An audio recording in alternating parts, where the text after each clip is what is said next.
Kisah ini adalah kiriman sahabat Female Cinta, bukan nama sebenarnya. Ia menceritakan kepingan hidupnya yang hancur karena suaminya selingkuh. Tapi kemudian hadir seorang pria yang mengubah segalanya jadi lebih indah untuknya juga anak-anaknya.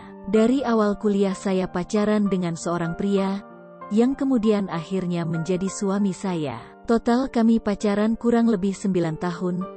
Dan selama itu tidak ada satupun yang aneh dari dia. Anak pertama kami lahir saat usia perkawinan kami baru 4 bulan. Kemudian disusul anak kedua yang jaraknya hanya 2 tahun. Saat anak kedua kami lahir, suami saya mendapat promosi yang bagus di kantornya. Serta-merta kehidupan kami pun mulai berubah menjadi lebih dari cukup. Sayangnya, perubahan itu disertai dengan perubahan sikap suami saya. Dia jadi sering pulang malam. Setiap weekend selalu dipakai dengan acara kantor. Suatu hari, seorang teman saya menelepon.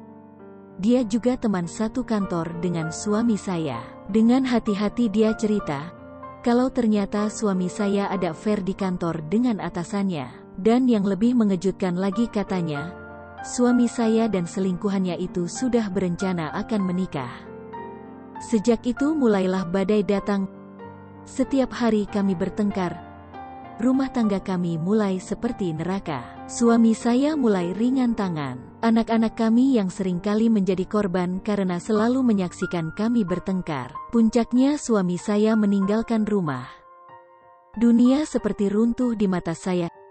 Saya ingat hari itu saya menangis bukan karena dia pergi, tapi karena ayah saya berkata, "Sudahlah, nanti Tuhan ganti dengan yang lebih baik." Saya menangis karena ayah saya selalu menganggap saya berharga, padahal saat itu laki-laki yang saya cintai sepenuh hati pergi meninggalkan saya dan anak-anak begitu saja. Dan mana ada laki-laki yang mau dengan perempuan yang sudah punya 2 anak? Singkat cerita, saya habiskan hari-hari sepi saya dengan sibuk bekerja, karir saya naik drastis, dan saya pun mulai melupakan luka yang ditinggal suami saya. Sampai suatu hari, saya bertemu dengan seorang laki-laki bernama Stan, yang katanya laki Aki paling ganteng dan cool di kantor. Karena saya sibuk dengan kerjaan, saya sampai lupa untuk bersosialisasi, apalagi bergosip dengan teman-teman kantor. Hari itu ada masalah kantor yang mengharuskan saya diskusi dengan dia. Dan betul rumornya bahwa orang bilang dia cool. Kesan pertama saya adalah dia laki-laki arogan dengan logat bicara khas orang Indonesia Timur.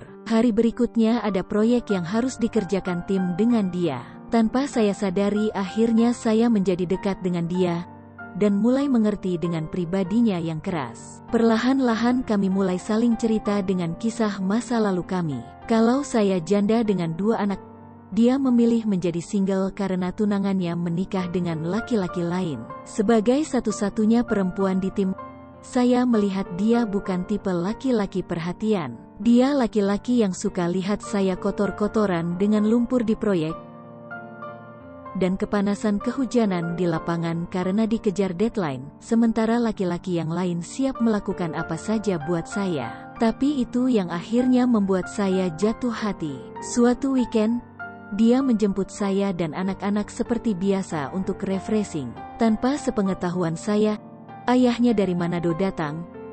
Jika saja hari itu bisa diabadikan, betapa kagetnya raut wajah ayahnya saat dikenalkan dengan teman dekat, anak laki-laki satu-satunya yang ternyata seorang janda dengan 2 anak. Kami speechless sepanjang jalan, hanya Stan yang berusaha mencairkan suasana. Sampai akhirnya ayahnya mau berbicara dengan saya dan anak-anak. Di hari-hari berikutnya justru ayahnya yang bersemangat bercerita dengan anak-anak saya, bahkan tampak berat saat harus kembali ke Manado. Setelah ayahnya pulang, Stan hanya bilang satu kalimat ke saya, dia mau keluarganya tahu, kalau perempuan yang mau dia ajak untuk bersama sampai hari tua adalah saya. Saya menangis, itu tangisan pertama saya sejak luka saat suami saya pergi. Saya menangis karena apa yang ayah saya katakan benar kalau nanti Tuhan ganti dengan yang lebih baik. Saya menangis dengan semua ketulusan yang Stan lakukan ke saya dan anak-anak, sekalipun masa lalu saya kelam. Sekarang saya sudah menikah dengan Stan,